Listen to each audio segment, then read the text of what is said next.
साथियों नमस्कार। पटना बिहार से मैं अमिताभ कुमार दास, आईपीएस 94 बैच, और आप देख रहे हैं मेरा अपना यूट्यूब चैनल दास बोले बिंदास। क्योंकि जब बुज़दिलों ने मुंह में दही जमा लिया हो तो दास का बिंदास बोलना जरूरी हो जाता है।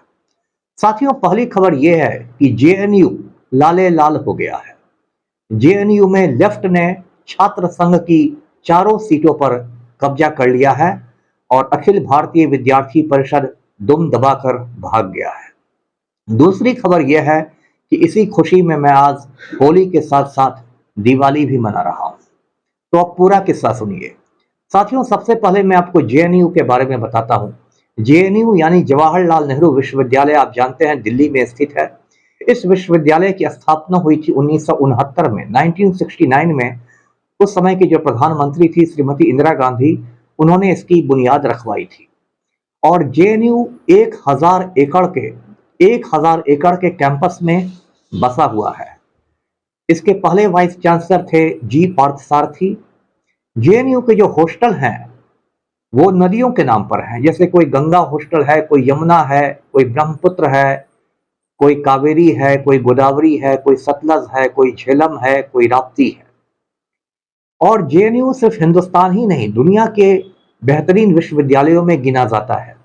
जो तीसरी दुनिया के देश हैं, मतलब एशिया, अफ्रीका और दक्षिण अमेरिका के देश, वहां के तो लड़के लड़कियों का ख्वाब रहता है जेएनयू में एडमिशन पाना, जेएनयू से पढ़ाई करना। साथियों, जेएनयू से मुझे कुछ अपने दोस्त की भी बात याद आ रही है। मेरा एक बहुत करीब का दोस्त है अजय प्रसाद। हम लोग दरभंगा के एमएल एकेडमी में साथ साथ पढ़ते थे। 1987 में अजय प्रसाद जेएनयू चला गया और जेएनयू से उसने पोर्चुगीज भाषा में, पुर्तगाली भाषा में पढ़ाई की। उसमें ग्रेजुएशन सब किया और आजकल वो जामिया मिलिया में पोर्चुगीज भाषा पढ़ाता है। अजय प्रसाद ने भी शादी नहीं की है और बहुत बड़ा स्कॉलर है। जब ब्राजील के राष्ट्रपति भारत आए थे तो वो पुर्तगाली भाषा ही बोलते थे। तो डॉक्टर मनमोहन सिंह और ब्राजील के राष्ट्रपति के बीच जब वार्ता हुई थी तो अजय प्रसाद दोनों के बीच दुभाषिया का काम कर रहा था, इंटरप्रेटर का काम कर रहा था।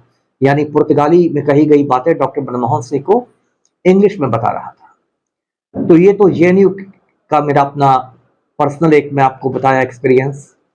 जेएनयू से रमाशंकर यादव विद्रोही की भी याद आती है। रमाशंकर यादव विद्रोही उत्तर प्रदेश के एक छोटे से कस्बे से जेएनयू में पढ़ने आए थे। जेएनयू में उन्होंने किसी आंदोलन में भाग लिया तो उन्हें रस्टिकेट कर दिया गया यूनिवर्सिटी से, यानी निष्कासित कर दिया गया। तो रमाशंकर यादव ने कहा कि तुम मुझे यूनिवर्सिटी से निकाल सकते हो लेकिन कैंपस से नहीं निकाल सकते। और फिर अपनी मौत तक रमाशंकर यादव विद्रोही जो थे वो जेएनयू के कैंपस में ही रहे। कभी छात्र संघ के ऑफिस में सो जाते थे, कभी किसी बेंच पर सो जाते थे, कभी खुले आसमान के नीचे सो जाते थे। वे कविताएं लिखते थे और जेएनयू में एक प्रसिद्ध गंगा ढाबा है, वहां जाके लड़के लड़कियों को अपनी कविताएं सुनाते थे। कुछ साल पहले रमाशंकर यादव विद्रोही दिवंगत हो गए, लेकिन जेएनयू की कई पीढ़ियां हैं जो विद्रोही की कविताओं को सुन सुनकर बड़ी हुई है। साथियों, जेएनयू जो है उसका जो चरित्र है वो बहुत उदार है, बहुत लिबरल है। वो सबको गले लगाता है, चाहे हिंदू हो, मुसलमान हो, सिख हो, ईसाई हो, ब्राह्मण हो, दलित हो, गोरा हो, काला हो, सबको। और इस वजह से जेएनयू हमेशा से फांसीवादियों की निगाह में चुभता रहा है। जो नफरती चिंटू लोग होते हैं, जो समाज में नफरत का कारोबार करते हैं, उनकी नजर में जेएनयू एक मतलब किरकिरी हो गया उनकी आंखों का। और जेएनयू हमेशा से वामपंथियों का गढ़ रहा है। इसे लोग लाल किला भी कहते हैं। और आप जानते हैं कि फांसीवादी लोग लाल रंग से कितना डरते हैं। फांसीवादियों का बस चले तो गुलमोहर के सारे पेड़ कटवा दे। तो जेएनयू फांसीवादियों के निशाने पर शुरू से रहा है। 2014 में जब नरेंद्र मोदी की सरकार बनी और नफरती चिंटुओं की सरकार आई तो उन लोगों ने जेएनयू को निशाने पर ले लिया। सबसे पहले निशाने पर आए कन्हैया कुमार, जो जेएनयू छात्र संघ के अध्यक्ष हुआ करते थे।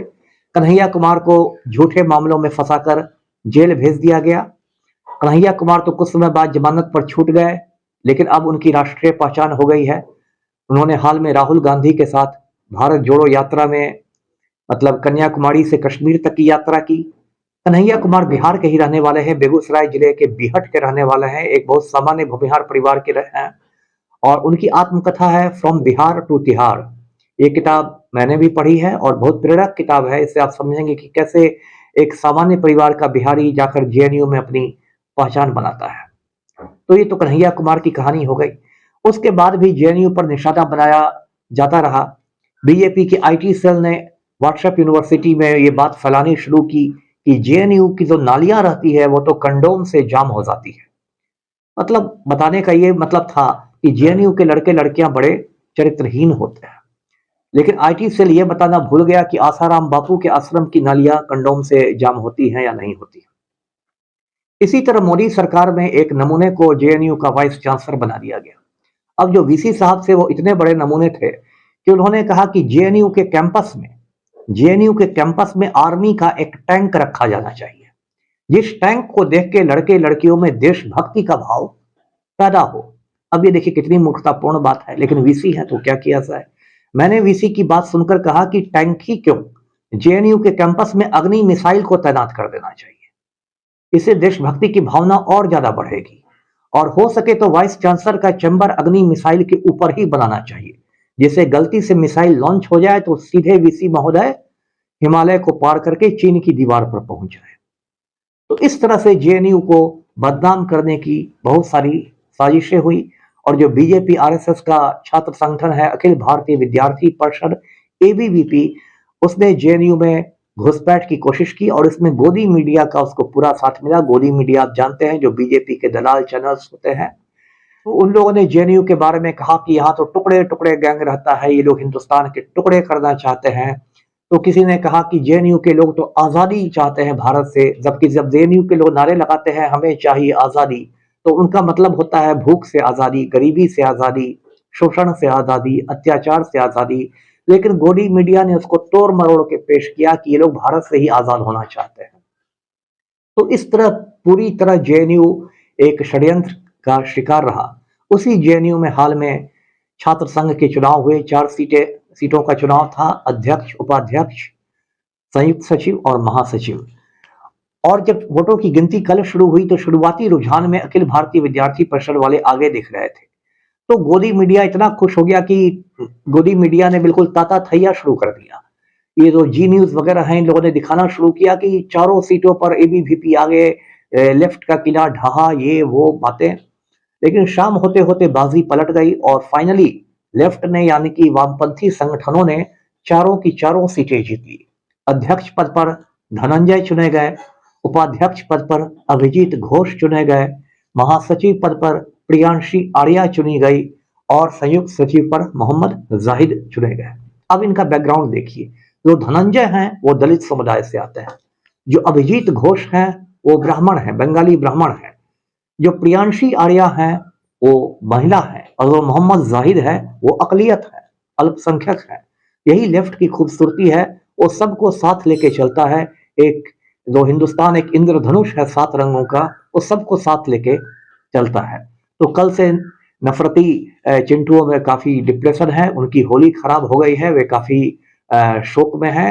अखिल भारतीय परिषद वालों ने हनुमान चालीसा का पाठ शुरू कर दिया है लेफ्ट के डर से। जो भी हो, लेकिन मैं तो व्यक्तिगत रूप से बहुत प्रसन्न हूँ और इस जेएनयू में पढ़ना हमेशा मेरा एक ख्वाब रहा था, लेकिन इस जन्म में तो मैं संयोग से नहीं पढ़ सका। लेकिन अगले जन्म में मैं जेएनयू में पढ़ना चाहूंगा और जिस समय मेरे एक कंधे पर झोला रहेगा और दूसरे हाथ में गंगा ढाबा की चाय रहेगी कुल्हड़ में, तो मैं समझूंगा कि मेरा जो जीवन है वो सार्थक हो गया। तो जेएनयू को लाल सलाम, धन्यवाद, जय हिंद। मेरा चैनल सब्सक्राइब कीजिए, लाइक कीजिए, शेयर कीजिए।